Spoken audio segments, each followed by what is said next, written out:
toi, ici c'est ton gars sur Tonton Gibbs et Pretty Boy Floyd et bienvenue dans ce nouveau numéro de Sneaks of the Month. Ensemble, on va voir les 10 plus belles paires qui sont sorties au mois d'avril et comme vous le savez, c'est un mois très particulier, hein. Confinement, le virus, énormément de sorties décalées. J'ai essayé de remettre un peu tout ça dans l'ordre, même si même entre les shops en France, il y a des sorties qui sont décalées, selon les régions, il y a des shops qui n'ont pas du tout pu ouvrir, etc., etc. Mais finalement, c'est quand même un mois avec des très très belles sorties, plutôt originales en plus, donc c'est cool. N'oubliez pas que toutes les paires que vous allez voir dans ce classement sont évidemment dans la description. Si toutefois vous avez envie d'en cop quelques-unes. Comme d'habitude, on commence tout de suite avec le résultat de notre petit concours photo familial Instagram, que l'on fait évidemment tous les mois maintenant depuis quelques années. Pour connaître les règles et savoir comment participer, je vous invite à regarder sous la photo des gagnants sur Instagram, tout est écrit dans la description de la photo. Respectez bien les règles, s'il vous plaît, sinon je ne diffuserai pas les photos. Malheureusement, il y a eu trop d'abus, donc je suis obligé d'être un peu plus dur, entre guillemets. Alors pour ceux qui suivent vraiment le concours, vous savez que maintenant, depuis le mois dernier, il y a deux choses qui ont changé. Le format imposé en 4x5 et un thème. Chaque mois, je donne un thème pour les photos. Le mois dernier, c'était le thème rouge, 4x5 ou 1080 par 1350, c'est pareil. Et donc, pour le mois prochain, il y en a qui le savent déjà, mais pour le mois prochain, c'est outfit dangereux. Donc déjà, qu'est-ce que c'est un outfit? Un outfit, c'est une tenue que vous allez mettre avec une paire de sneakers. Ça, c'est quand même un photo au concours sneakers à la base, donc quand même, on va centrer la chose sur la sneakers. Mais quand je dis outfit dangereux, j'entends par là gangster, je vois attitude, quoi. Je sais pas, pull noir, cartonné, etc. Si vous voulez Kaira, ou encore, vous pouvez carrément la jouer American Nightmare. Voilà, vous pouvez mettre des masques, battes de baseball, tout ce que vous voulez. Amusez-vous, soyez créatifs, c'est tout ce que je vous demande. Je vous dis aussi, le matching n'est pas obligatoire. Alors même si pour une bonne photo, c'est toujours bien d'avoir des petites touches de couleur qui rappellent un point à un autre ou des motifs. Pour le concours, bon là on est sur le thème rouge pour ce mois-ci, hein, Tonton Gibbs avril 2020. Bon c'est le premier mois donc je vais être un peu indulgent, mais j'avoue que j'aurais aimé voir plus de rouge quoi, tu vois, des photos rouges. Mais j'ai eu beaucoup de très belles photos donc c'est pas grave, dans le thème rouge. Pour ce mois-ci, les 5 gagnants avec le hashtag Tonton Gibbs avril 2020, il y a presque 1000 participations. Ce mois-ci c'est ouf, et malgré les nouvelles règles, j'ai quand même mis 3 heures à sélectionner les photos et choisir les gagnants. Donc voilà, il y a 5 gagnants, mais bon les 5 premières se valent bien entendu, même plus que 5. Il y a du level, il y a de la créativité, mais je dois trancher. À la 5e place, j'ai nommé Lugan S. Habitué du classement, toujours des belles photos en perspective, et celle-ci ne déroge pas à la règle, hein, vous voyez. Ambiance confinement, le thème rouge est respecté, avec la manette de PlayStation et la subtempo. Congrats, Lugan, bah comme d'hab, j'ai envie de dire. Numéro 4, Dizzy Kong, 3e participation, et 3e fois dans les 5 premiers, si je dis pas de bêtises. À titre personnel, ça c'est vraiment le genre de photo que j'aime beaucoup. Dans la rue, perspective, belle lumière sur le trottoir et sur le cuir, le swoosh rouge de la Blazer avec le petit muret rouge derrière, voilà pour le rappel, bah voilà, au max, hein, Dizzy Kong, félicitations. Et comme toujours, les photos des gagnants sont évidemment repostées sur mon compte Instagram. C'est pour ceux qui me demandent toujours, mais qu'est-ce qu'il y a à gagner? Ce qu'il y a à gagner, c'est juste un peu de visibilité à mon humble niveau. Sans prétention, j'essaye de partager un maximum de choses avec vous tous dans un concours créatif. Numéro 3, Bevilacqua Visual. Une photo très très propre avec Dan Coman, ou Coman, désolé pour la prononciation. Du rouge, de la Jojo Bread, belle lumière, photo très clean, tout va bien, congrats, c'est très cool. Numéro 2, un habitué du podium, un Kiki Blini. Pour moi, le plus créatif. Et en plus, ça arrive qu'on me dise des fois, mais tonton, le niveau il est trop haut, c'est même pas la peine qu'on participe. Donc bah voilà, la preuve que si, parce que pour information, Kiki Blini, il est très créatif, mais c'est pas un photographe professionnel. Et je crois même qu'il fait ses photos avec son iPhone. Voilà, je dis ça dans le sens où tout le monde peut participer. Et je veux surtout pas que certains soient découragés par parfois le niveau de certaines photos. Et pour revenir à la photo, bah voilà, hein, la photo. Une photo qui m'a fait rire. Et faire une photo qui fait rire, c'est plutôt compliqué. Donc rien que pour ça, bah félicitations. Il a carrément ficelé ses marmots. Voilà, avec écrit jour 27 sur le mur. Du scotch rouge. Red Book, shoes au top. Kiki Blini, congrats. Et le numéro 1, il s'agit de Bitch Like My Kicks, qui s'est fait aider par Gomez pour cette photo-là que je trouve vraiment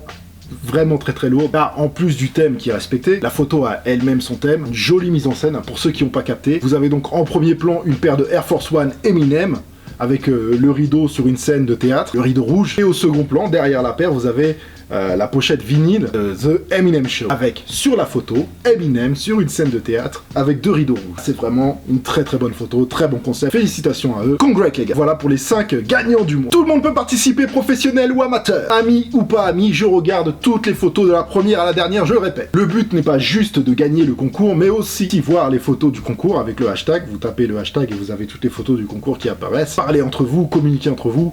ça a créé une bulle, une communauté, entraidez-vous, donnez-vous des conseils, etc. C'est une communauté. Et ce que j'apprécie encore plus à titre personnel, c'est que ce concours, depuis quelques années, a suscité des vocations. Et franchement, ça c'est vraiment une des plus belles récompenses pour moi. Je répète que tous les Instagram des gagnants sont évidemment dans la description et repostés sur mon compte Instagram, qui est aussi dans la description. Allez les suivre si vous kiffez leur taf. Vous voyez aussi à côté de moi les photos des participants qui défilent. Désolé, je ne peux pas mettre toutes les photos de tous les gens. Je peux pas mettre toutes les photos, vous vous en doutez. Voilà, pour le mois prochain, s'il vous plaît, respectez bien le format. J'ai vu, c'est dommage parce que j'ai vu beaucoup de belles photos, mais qui n'étaient pas au bon format. Et je vous remercie tous pour chaque photo que vous faites, ça me fait toujours plaisir. Le concours, bien évidemment, je le répète une dernière fois, continue le mois prochain avec les nouvelles règles, le format 4x5, le thème outfit dangereux, et bien sûr le hashtag Tonton Gibbs mai 2020. Passons au top 10 du mois d'avril. Surtout n'oubliez pas que ce n'est pas un classement qui est travaillé sur mes goûts personnels. Il y a plusieurs critères qui rentrent en compte pour ce classement, la beauté, la collaboration, l'originalité, le shape, le storytelling. Bien sûr, la cote et la popularité de la chaussure sont très importantes car elles sont le résultat d'un avis général. J'essaye de faire un mix de tout ça pour que ce top 10 soit au plus près de la réalité. La liste des pairs cités dans ce top 10 est dans la description, bien évidemment. Tous les liens que je vous mets sont sûrs, sinon je ne vous les mettrai pas. Juste après le top 10, comme d'habitude, n'oubliez pas la catégorie Challenge, avec des pairs qui auraient pu ou qui étaient en réflexion pour ce classement. Ce mois-ci, je vais ajouter un nouveau truc, je vais faire vite fait, vraiment ça prend 2 secondes, mais à la fin du classement, je vais faire mon classement à moi, mon top 5 à moi, parce que vous êtes très nombreux à me demander, mais Gibbs, ça aurait été quoi ton classement? Donc là, maintenant, je vais vous le mettre. Ce mois-ci, il y aura une petite mention spéciale aussi, le top 10, c'est parti. Numéro 10. Une fois n'est pas coutume, on va commencer avec une paire que vous pouvez trouver d'ores et déjà under retail, et aussi encore quelques paires dans le commerce, bien sûr. C'est la collab Extra Butter, le shop de New York et Adidas Consortium, qu'il est inutile de vous présenter. Une collection qui se nomme Cable Knit, un nouveau tissage plutôt très beau que vous voyez sur cette paire de SC première. Cette paire est dans ce classement car elle est tout simplement très belle. Je pense qu'elle est aussi simplement victime de la hype et complètement passée inaperçue. Et ça ne sera pas la seule de ce classement. Le travail sur la paire est exceptionnel, les détails sont beaux. Sur le thème du sport, de la compétition, une très belle paire à 130 €. C'est une paire classe et qui fait un très beau pied. Elle est sortie le 21 avril. Numéro 9. Malgré le confinement, beaucoup de sorties Yeezy ce mois-ci. Je vais d'ailleurs les regrouper parce que sinon elles vont envahir ce classement. En numéro 9, je place les 700 Minivan Bone et Phosphore, sortis le 24 et 25 avril à 220 €. Ce n'est pas le plus grand succès de la collab Kanye et Adidas, mais les paires s'envoient sold out comme d'hab. Numéro 8. Toujours de la Yeezy, cette fois-ci la 350, d'abord la Cinder Reflective sortie à 220 €, le 4 exclusivement sur Yeezy Supply, le site de Kanye West. Les Reflectives sont donc plus limitées de manière générale, mais même là, les prix de revente deviennent vraiment plus attractifs. Je sens vraiment qu'il y a du changement dans la maison Yeezy 350, mais elles ont toujours leur place dans ce classement, car malgré des quantités énormes, les ventes finissent toujours sold out rapidement, donc on ne peut pas les ignorer. Ensuite, en termes de revente, c'est également celle qui comptabilise le plus de ventes, mais genre beaucoup plus de ventes. La 350 est la paire la plus populaire en ce moment, c'est indéniable. Et pour revenir dans ce classement, il y a eu aussi la Linen qui est sortie le 18. Franchement, autant il y a tellement de colorways que j'arrive même plus à les compter, mais celui-ci, je trouve qu'il est plutôt beau, neutre et doux. Numéro 7. La Air Jordan 1 Retro High Cool Purple dans sa version 2020. Un colorway efficace sur une des paires les plus populaires au monde, on peut le dire. Ça ne peut que fonctionner. Sold out direct, énormément de reventes au même titre que les 350, mais ça se justifie aussi par des prix resell abordables. La paire est très belle, efficace, Jordan 1, et il y a de quoi faire du matching très sale, colorway inédit sorti à 160 €. Numéro 6. Quand je parlais de sorties inaperçues ce mois-ci, en voilà un autre exemple, une magnifique New Balance 1300 en collaboration avec Levi's. Une identité forte pour cette collab remarquable en daim peluché et dénime Levi's. La paire vient célébrer les 30 ans de la 1300 dans le plus pur style New Balance. Une jolie semelle gomme supporte le tout brandé Levi's en orange sur le côté extérieur du upper. J'adore cette paire magnifique sortie le 24 à 190 €. C'est sûr que dès que j'ai un peu d'oseille, je la cope direct, bordel de... Numéro 5. Un classique Jojo 6, de l'histoire, de la beauté, s'il vous plaît. Si vous voulez tout savoir sur cette Jordan 6 Defining Moments Pack, je vous invite à regarder le OMG Sneaker 128 sur la paire, qui est sorti le 18 à 200 €. C'est juste magnifique et si vous n'avez pas vu cette vidéo, je vous la recommande, ne serait-ce que pour l'histoire du pack. Numéro 4. Elle aussi est très belle, mais cette fois-ci dans un autre registre. La Yeezy 700 Alva. Je vous ai également fait le OMG Sneakers sur la paire, c'est le numéro 129. 700 Yeezy New School au max, originalité design, sorti le 11 à 200 €. Numéro 3. Un grand fan de cette paire, à titre personnel, la collaboration Fear of God de Jerry Lorenzo et Nike continue de plus belle avec cette nouvelle déclinaison. La Nike Air Fear of God One en version triple black, très violente. Là aussi, le design est à l'honneur sur cette paire avec une bulle d'air 180 intégrée dans les lignes. J'adore. C'est sorti en édition limitée le 25 à 350 €. Oui, c'est cher, mais toujours avec son fameux packaging, une paire qui dénote, et je rappelle que Fear of God est quand même une marque orientée SP Luxe numéro 2. Ça me fait vraiment plaisir de pouvoir mettre cette collaboration en deuxième place de ce classement. D'abord New Balance qui remonte fort et on va en reparler. Et puis la collab, tout simplement une marque de chez nous, Casablanca. En plus une griffe plutôt jeune, voilà Casablanca, la marque de Sharaf Tajer, franco-marocain à l'image de ses vêtements qui mélange plutôt bien l'esprit classe, tennis, etc. au côté chaleureux de l'Afrique du Nord, à l'image de cette paire complètement originale, la 327 de chez New Balance, un nouveau modèle conçu d'ailleurs pour les défilés Casablanca à la Fashion Week de Paris. Je suis très fan de ce pack 327 Tennis Club aux couleurs Roland Garros, elle est vraiment réussie, cuir perforé, suède outsole qui remonte sur le talon, aglé doré, brandé Casablanca New Balance, sorti le 18 à 150 € dans une sélection de shops bien précis. La paire a fait sold out dur. And the number one is... Gros succès pour la collab Stussy et Nike sur le modèle Air Zoom Spiridon Cage 2 en version silver, mais surtout pour sa version fossile qui est clairement au-dessus esthétiquement et en termes de demande sur le produit. Ce que je préfère, c'est le colorway, la matière du upper de la fossile en espèce de coton tissé canevas. Elle est vraiment remarquable, brandée Stussy. Of course, Stussy qui à la base est une marque orientée surf, une marque originaire de Californie fondée par Sean Stussy en 1985. Un détail que j'aime beaucoup sur cette paire, c'est la bulle d'air qui a la particularité de ne pas être transparente et ça je trouve ça très fort et osé. On sait aussi que Nike se sert des collaborations pour relancer certains modèles. Alors est-ce que cette collab va suffire à relancer la Zoom Spiridon Cage 2 de 2003? C'est moins sûr, même si je trouve que c'est une paire plutôt cool. C'est sorti à la base le 3 à 160 € et une version Black Canvas à l'image de la fossile serait peut-être dans les tuyaux pour bientôt. Et je vous l'ai dit, j'allais rajouter maintenant mon classement personnel, donc je vais l'enchaîner tout de suite. Voilà, c'est un classement selon mes goûts et c'est un top 5. Je vais pas vous faire le top 10. Donc en numéro 5, j'aurais mis moi personnellement la Alva. En numéro 4, j'aurais mis la DMP. En numéro 3, j'aurais mis la Casablanca. En numéro 2, j'aurais mis la Fear of God One. Et en numéro 1, j'aurais mis la New Balance. En collaboration avec Levi's, la New Balance 1300. It's done, family! Tout de suite la catégorie Challenger avec des paires qui auraient pu figurer dans ce classement. Sans aucun ordre de préférence, je ne mets pas toutes les Challengers non plus. Alors il y a eu deux sorties Nike Air Max 720 OBG. Je suis pas très fan des 720, mais par contre les modèles OBG, je trouve qu'ils sont cool parce qu'ils sont vraiment bien travaillés. Bon, voilà, en plus en collaboration avec Odell Beckham Jr. Donc il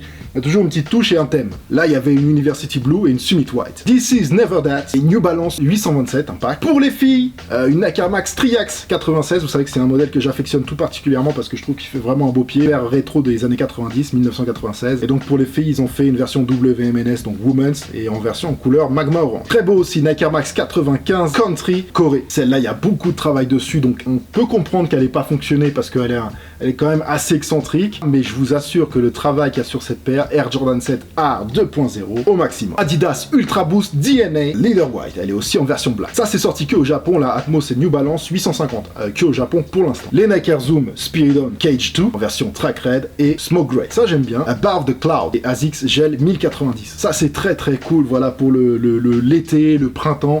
Une petite blazer low. Voilà, ils ont sorti plusieurs colorways comme celui-ci pour le printemps 2020 au maximum. En plus ça coûte 90 €. Travail de ouf, concept de ouf, storytelling de ouf, la Librand 17, Command Force, voilà, avec la grosse languette de la Command Force qu'on peut voir notamment dans le film Les Blancs ne savent pas sauter. Le pack ASICS Gel Light 3 Monozukuri, un Nike SB Dunk Low Pro NSI, j'aime beaucoup, une paire de 4D, la Adidas 4D 1.0 White Black, c'est une 4D à 200 €. Donc voilà, c'est très bien que les prix de la 4D se sont réalignés sur le marché. Une 4D à 200 €, voilà, ça le fait. Il en reste pas mal en plus, donc voilà, je vous mets les liens en description. Je rappelle que la 4D, c'est quand même la technologie pour moi la plus malade, en réunissant toutes les marques du marché. La 4D, c'est ce qu'il y a de plus ouf. Human Made et Adidas Superstar Pack, vous savez que c'est les 50 ans de la Superstar et que les Superstars sortent sous pleine de versions différentes. Pour les filles, encore une fois, Air Jordan 4 WMNS sur le thème Do the Right Thing, voilà, le film de Spike Lee. Encore pour les filles, Nike Air Max 90 LX Sunset Pulse et Laser Fuchsia. Deux très très belles paires. La Sunset Pulse est partie beaucoup plus vite que l'autre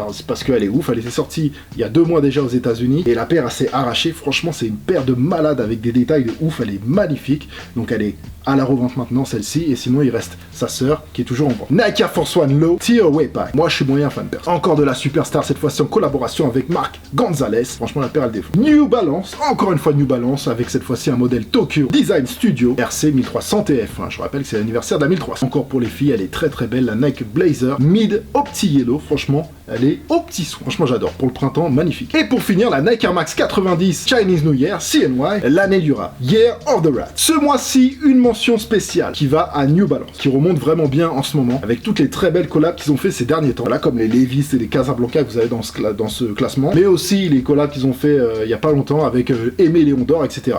Et c'est des collabs qui sont très fortes, qui ont une vraie identité. Par vraie identité, j'entends qu'elles ont leur propre personnalité. C'est pas des paires qui sont copiées sur la hype actuelle, et c'est surtout pour ça la mention. C'est parce qu'ils arrivent à créer leur propre tendance, et ça c'est fort. Tout en restant eux-mêmes en fait. Comme d'habitude, si vous avez kiffé ce top 10, vous êtes cordialement invité à défourailler le thumbs up ici en bas de l'image. Le thumbs up, c'est le pouce en l'air, c'est le like. Dites-moi dans les commentaires votre avis sur ce top 10 et pourquoi pas votre top 10 à vous. Retrouvez-moi sur les réseaux sociaux, surtout sur Instagram, car c'est là que tout se passe. Vous voyez beaucoup de choses que vous ne voyez pas sur cette chaîne. N'oubliez pas que la liste des paires citées dans la vidéo est dans la description avec les liens qui vont bien si toutefois vous avez envie de vous faire plaisir ou de faire plaisir à vos proches. Cette semaine, comme la semaine dernière, je ne ferai pas de vidéo mercredi soir, je suis désolé. Je travaille sur un très gros projet qui me tient à cœur et dont je suis très fier, et je vous en parlerai bientôt en temps voulu, mais ça me demande énormément de travail, donc je vais encore plancher là-dessus cette semaine, et je vous retrouve donc dimanche prochain, et si tout va bien, on va reprendre les SOTW, le Sneaks of the Week, les sorties sneakers et sapes de la semaine, parce qu'il est temps de reprendre, il est temps que ce monde commence à redémarrer, parce que là, on en a marre. Faites attention à vous, restez chez vous pour l'instant. Oh mais,